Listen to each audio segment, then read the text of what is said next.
Hello to all you amazing Mets fans. We are watching a game live here for today's edition of Locked On Mets, as this will either be a thrilling comeback victory or a very frustrating loss in the longest game of all time.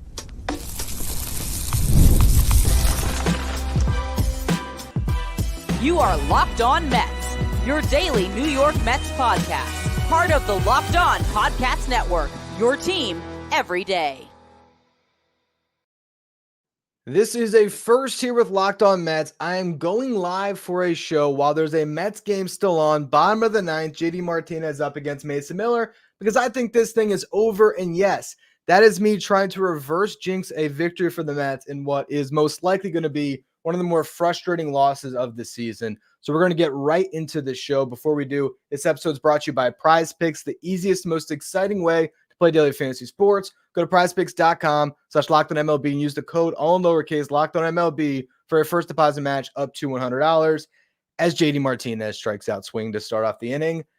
This game's frustrating. For those of you who aren't aware, I'm your host, Ryan Finkelstein. If you want to find any of my work, you can follow me on Twitter at FinkelsteinRyan. You can find my writing at justbaseball.com, where I work as the managing editor. All right, so let's settle in and talk about this game as I watch this game, because this has been an absolute slog of a game where there's been, at one point they said 72 foul balls, and it's probably over 80 now. You've had, I can't even tell you how many walks. If we look at the box score, a ton. In a game where the Mets should have won, and it's looking very much like it's going to be a loss. I want to say on the front end of this that this entire situation is my fault, because I am actually going out of town this weekend. So I had the idea of, okay, 1 o'clock game. I'm going to record before my wife and I hit the road at 5, 6 o'clock tonight.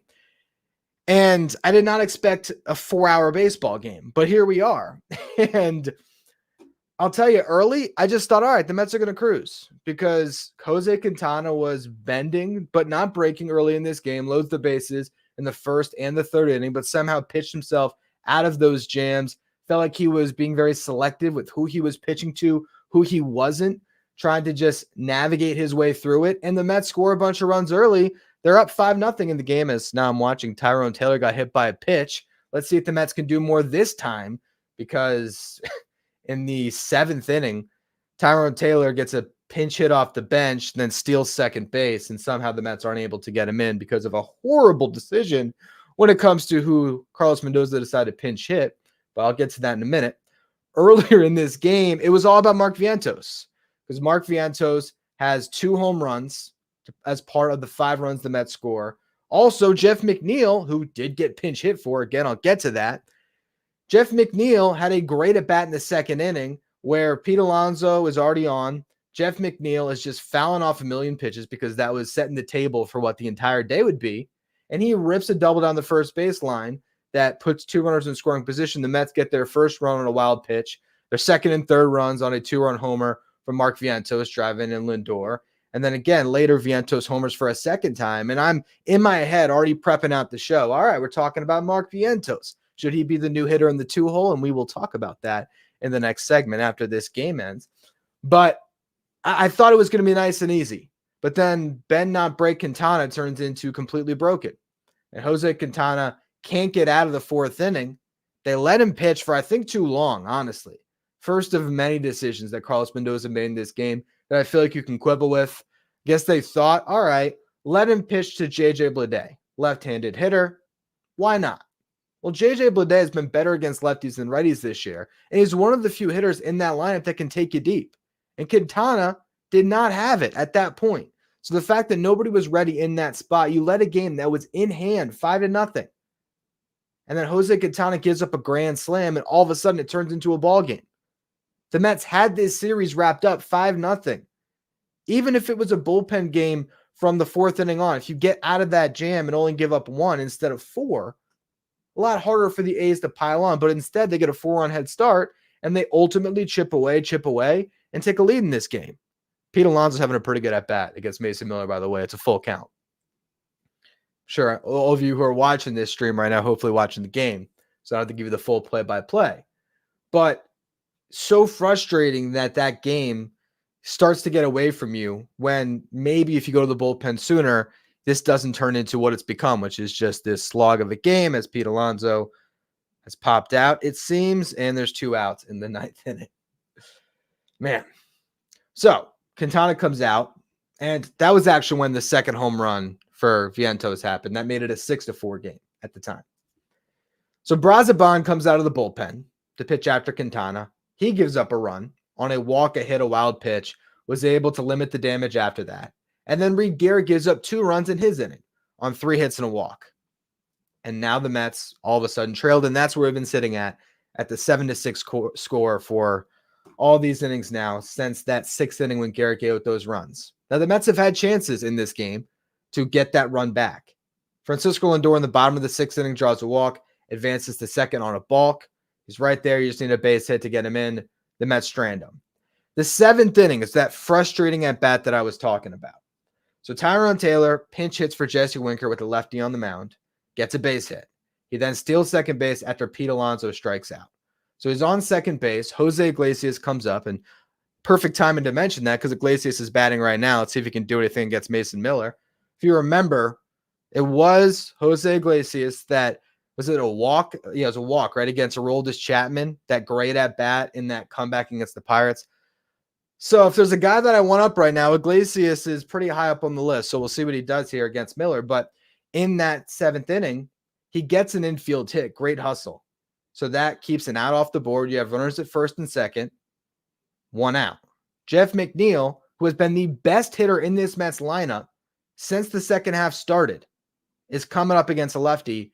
And because of left-right matchups, as Jose Iglesias is pounding his quad every time he takes a ball, he's got a 3-0 count.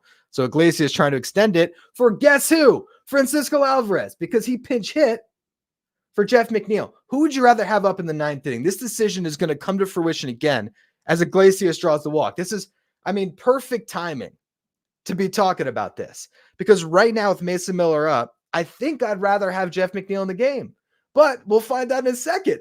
Who knows? Maybe Carlos Mendoza is a genius. Maybe Francisco Alvarez is going to turn the entire tenor of this podcast around with one swing of the bat.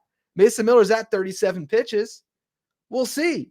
But I personally think it was a terrible decision because I think Jeff McNeil's the guy one up right now. Because Jeff McNeil has been the best hitter on the Mets since the second half started. You can make an argument Francisco Alvarez has been the worst hitter on the Mets since the second half started. And he swings through a slider. First pitch, 0-1 count. That's where the Mets lost this game for me. And now it's going to be a double down effort if Alvarez strikes out against Mason Miller here because his swing's long right now. He does not look like he is himself in the box. And I get the left-right thing, but how about the hitter that had an 11-pitch at-bat that ended in a double today? A guy that's been locked in. You now lose him for the rest of the game. And now here it is, 9th inning. And Francisco Alvarez hits a fly ball that'll end the game.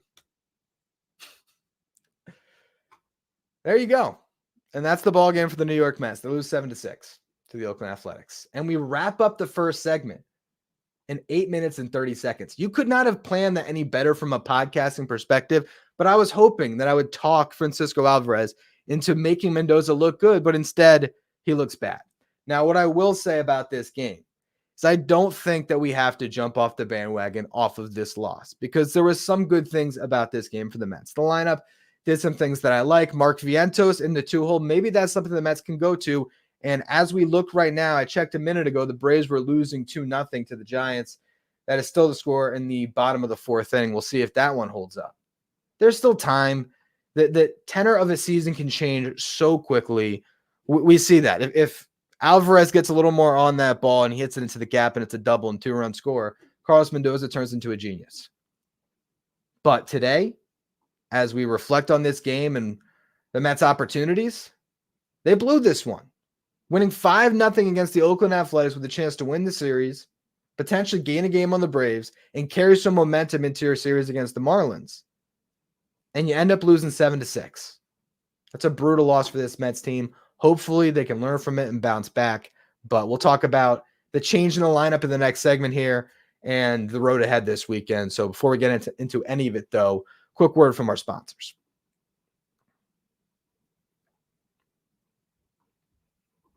Today's episode is brought to you by Liquid IV.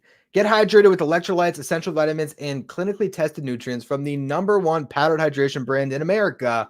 What I love about Liquid IV is the convenience factor. You tear open the pouch, you pour it into 16 ounces of water. It's so convenient, but also it's the taste. Strawberry lemonade is my favorite flavor. As I mentioned, I'm going on a trip right after this. I got a Ziploc bag full of my Liquid IV packs in my backpack ready to go because I just love to drink Liquid IV, especially after a workout. You get 3 times the electrolytes of the leading sports drink, which also brings you 8 essential vitamins and nutrients. It just makes you feel more hydrated. It's that simple. No more thirsty summers. When you indulge in hydration with Liquid IV, get 20% off your first order of Liquid IV when you go to liquidiv.com and use the code MLB at checkout. That's 20% off your first order when you shop Better Hydration today using promo code MLB at liquidiv.com.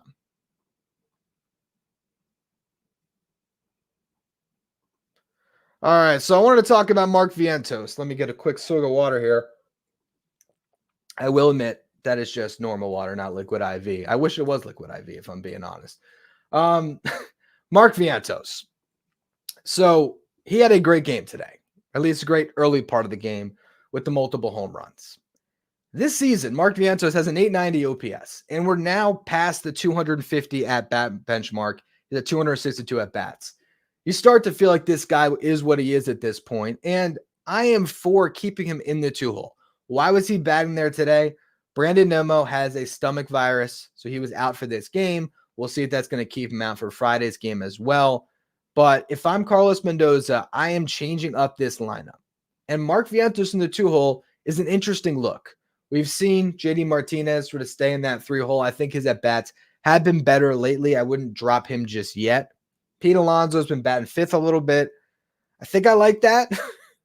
We'll see if Pete gets hot. Maybe you move him up, but I sort of like the idea of the lineup the Mets had today when you have a right-hander on the mound, where it's Lindor to Vientos, and then you have JD Martinez.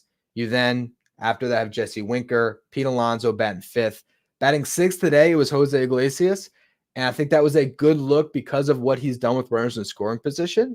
So if you want to keep Jose Iglesias in when he starts and have him batting in that 6th spot behind Pete Alonso, well, then 7th, today was Jeff McNeil. I kind of like that. This is all leading to what I think the Mets should do. And I don't know if they have the courage to do it. I've talked about it on this show the last couple of days here, or last couple of weeks, I guess. I don't know. We've been talking about Nimmo and his struggles for a while. I would put Nimmo in the 9-hole when he comes back. And the reason I would do that, for one, take the pressure off a little bit and make it a sort of double leadoff situation. I don't think that Brandon Nimmo is going to be batting 9th all year. But let him get hot in the 9th hole. Let him be at the bottom of the lineup with Francisco Lindor giving him protection. And maybe you get more out of Brandon Nimmo in that instance. And let's just say, all right, when the lineup turns over and it's the 3rd inning, well, maybe Brandon Nimmo's leading off that inning. And all of a sudden you got Nimmo, Lindor, Mark Vientos. I feel like that's a lineup that can put up some big numbers in some of those middle innings. I really like how that stacks up. And it keeps your lineup really long with a lot of threats sprinkled throughout. So I really do believe, even though it ended up not being a great game for the Mets offensively altogether because they scored those 5 runs early or the 6 runs early, and then the back half of the game, they just struggled. I still believe that they're onto something with that mix. And in particular, I just like the idea of Mark Vientos getting more at-bats because right now he is the guy that is most frequently leaving the yard. And you need guys that can hit the ball out of the ballpark, especially when you have Francisco Lindor getting on base at the clip that he has been since, being in the leadoff spot, but even more recently with his hitting streak. You got to keep someone behind him that can maybe drive him in, and Brandon Nimmo's not doing it. So you got to find some other options in that 2-hole. I also think when Starling Marte comes back, he is another guy you can put in that spot. We've seen it before, but I wouldn't take him from a short rehab stint and just slide him right into the 2-hole in the lineup. I feel like you need to give him some more time to get his feet wet. If that's ultimately going to be where you go, I think against left-handed pitching, it's not a bad option.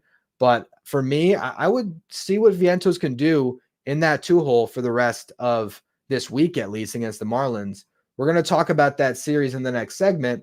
When I get into the preview, I can look at the pitchers that are going to go because that'll tell us a little bit about what this next series is going to look like.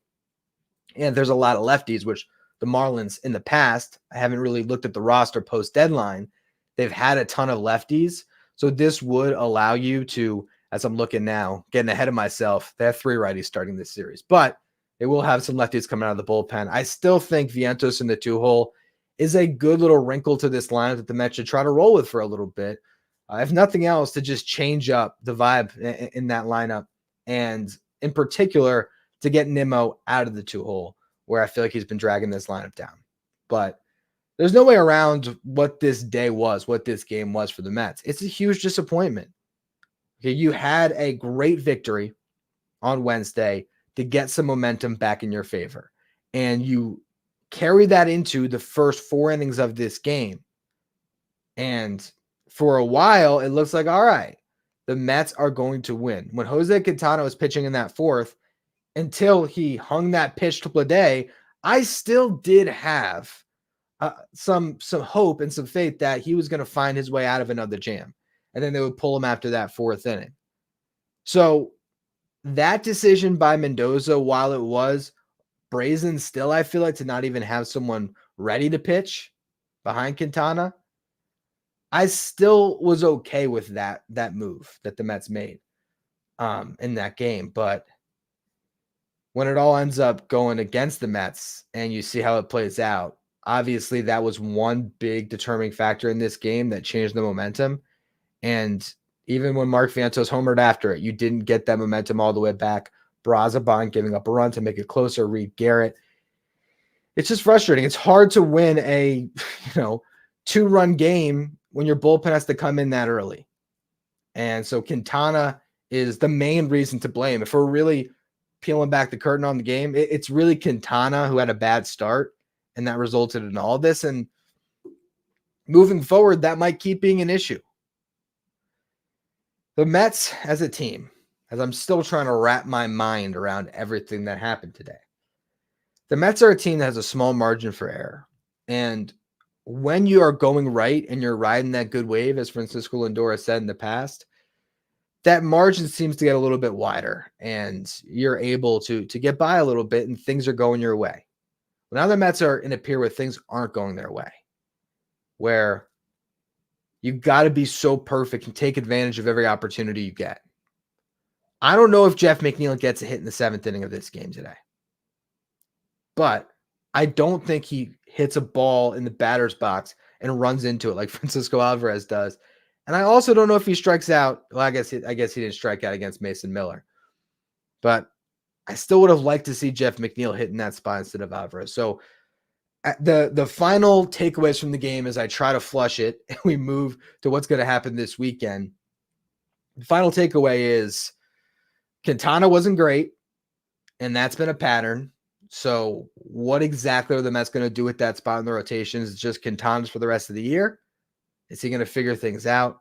Will the rotation turn into an issue for this Mets team? Because all of a sudden it's starting to be a factor. Blackburn blows the first game of this series. Quintana this one.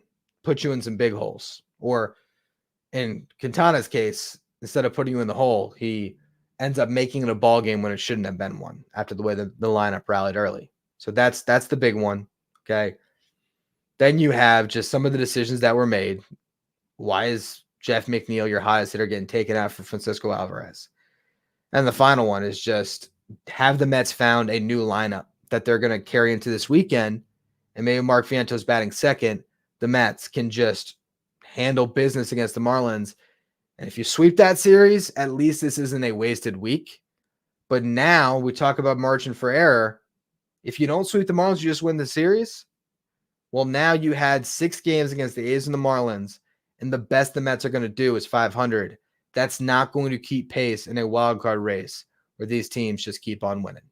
So how are the Mets going to go about beating the Marlins in every single game this weekend? I'll talk about that next. First, though, another word from our sponsors.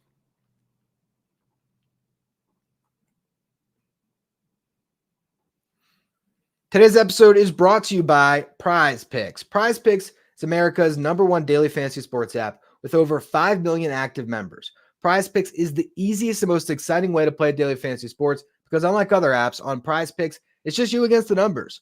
All you do is pick more or less on 2 to 6 player stat projections. You watch the winnings, roll in.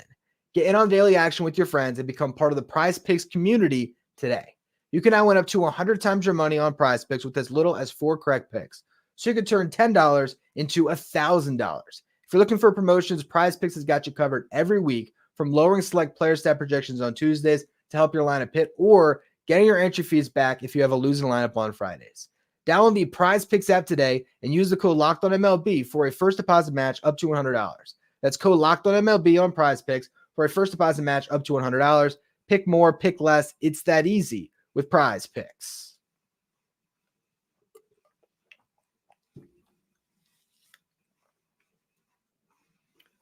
If you are an everyday listener to the show, make sure you become a Locked On Mets insider. This is our texting service. You'll get updates from me anytime news breaks on the Mets. You can ask me questions anytime. You also can take part in our Locked On Mets signed photo giveaways, and you get the lineup graphic sent to your phone each day so you know who's in the starting lineup without ever having to go on social media. If you want to be a Locked On Mets insider, you can find a link in the episode description. Go to subtext.com/LockedOnMets. All right, so the Marlins were off today, and it was one of the best little anecdotes during the game where Gary and Ron were talking about how long of a baseball game this had been. And they mentioned how the Marlins could have gone to the Statue of Liberty and around Manhattan and had a whole day of New York sightseeing watching this Mets game on their phones, trying to follow along what's happening. But the Marlins probably weren't too concerned about it. They're 31 games under 500 right now. You got to beat this team this weekend. I mean, we talked about no excuses. I will give you some for the Athletics, right? I said going into the series that excuses go away. Well, maybe I'm going to go back on it, because here's what I'll say, and here's what we talked about as a preview of that last series against Oakland. That's a team that's been playing good baseball. Like, Shea Langoliers felt like he got a hit in every single at-bat in this series. There was guys, J.J. Bleday with the grand slam. He's had a good year. They have hitters that are having better seasons than guys on the Mets, for sure. So there's definitely some good pieces in Oakland. That's a rebuild where it's clearly not finished yet, but it's closer than what the Marlins are doing, which is tanking. The Marlins are taking this season. Now, are the A's going for it? Not necessarily, but they have been making trades over the last couple of years to acquire talent. Like J.J. Bleday came in the A.J. Puck trade. Shea Langoliers came in. So one of their trades with the Braves, right? Is it the Matt Olson trade? They've been accumulating guys, and they're good young players who are starting their big league careers, and they're playing for themselves each day, if nothing else, and probably for each other a little bit, maybe rallying around this idea of the last season in Oakland. They're not a horrible team. Their record's horrible, but they're not a horrible team. The Marlins are a horrible team. Okay, there's the distinction between these two teams, even if the record's only, 7 games apart. Doesn't matter to me. The Marlins are a bad team that just got worse, okay, because they traded off Jazz Chisholm. That was one of the at-bats in the lineup where you were playing the Marlins the last time where you circle, like, okay, that's a tough guy to go up against. Josh Bell's gone, another professional hitter. Jake Berger has been red hot, so you got to watch out for him.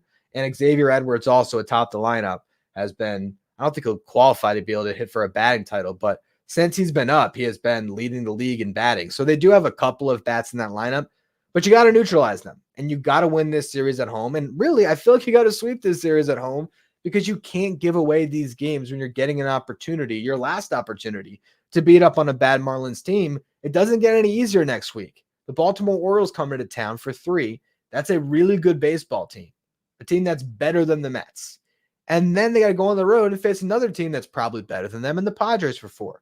Now, the Mets can get hot at any time. And as much as we looked at this week as the opportunity to win games, the Mets could surprise us next week. The Mets could beat the Orioles and beat the Padres, and you'll be shocked when they end up winning, 5 games in a week against those two teams. It could happen. But this was an opportunity this week to stack some games before you got to that point. And as we talked about on yesterday's show, the Braves aren't going to wait around for you. Okay, there's other teams that could always get into the race, but the Diamondbacks and the Padres certainly are waiting around for you, and it doesn't feel like the Braves will either. Let me do another quick score check. Still 2-0, middle of the 6th. So hopefully the Giants can hold on for 9 more outs, and today's loss feels a little bit better, but not really, because you could have gained a game. You got to gain some games this weekend. And the Braves, they're going to Anaheim. Are they going to have as much struggles as the Mets did? Hopefully. We'll see. In this series on Friday night, Roger Munoz is going up against Sean Manaea. Now, Manaea had a really bad start the last time. He's got to be the stopper. He's got to find a way to get the Mets right back on track. And the Marlins are a team that he should carve against. And considering the amount of work the bullpen needed to get through this game on Thursday today, Sean Manaea needs to go deep in this game, at least 6th inning. So that's going to be the first step for this weekend. Manaea's got to help reset that bullpen. You have a pitcher going for the Marlins that's got an ERA well over 5. Beat up on him. Get the series off to a good track. Game 2 is a little bit tougher as I'm looking at the matchups.